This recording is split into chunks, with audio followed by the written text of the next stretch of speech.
Hello दोस्तों, नमस्ते, प्रणाम। आप लोगों को आशीर्वाद याद दिलाना चाहिए और एक नक्का गाना लेके आ रही हैं। आप लोग सुनिएगा। कमेंट, लाइक, शेयर जरूर करिएगा। कमेंट में ज़रूर बताइएगा कैसा लगा।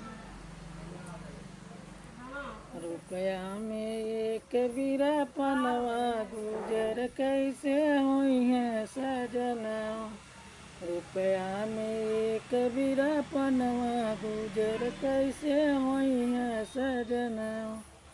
हमरे ससुर जी के पान के दुकनिया, हमरे ससुर जी के पान दुकनिया।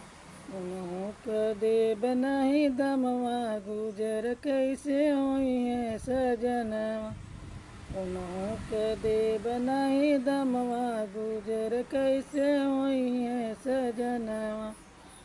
हमरे बसुर जी के पान के दुकनिया, हमरे बसुर जी के पान के दुकनिया।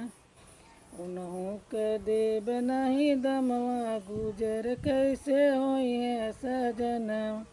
उन्हों के देव नहीं दमवा गुजर कैसे हुई है सजना। रुपया में एक बीरा पनवा गुजर कैसे हुई है सजना।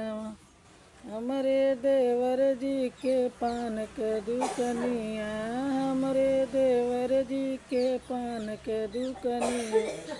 उन्हों के देव नहीं दमवा गुजर कैसे हुई है सजना। उन्हों के देव नहीं दमवा गुजर कैसे हुई है सजना। रुपया में एक बीरा पनवा गुजर कैसे हुई है सजना। रुपया में एक बीरा पनवा गुजर कैसे हुई है सजना। हेलो दोस्तों, तो के लिए बाय बाय। आप लोग कमेंट में जरूर बताइए कैसा लगा।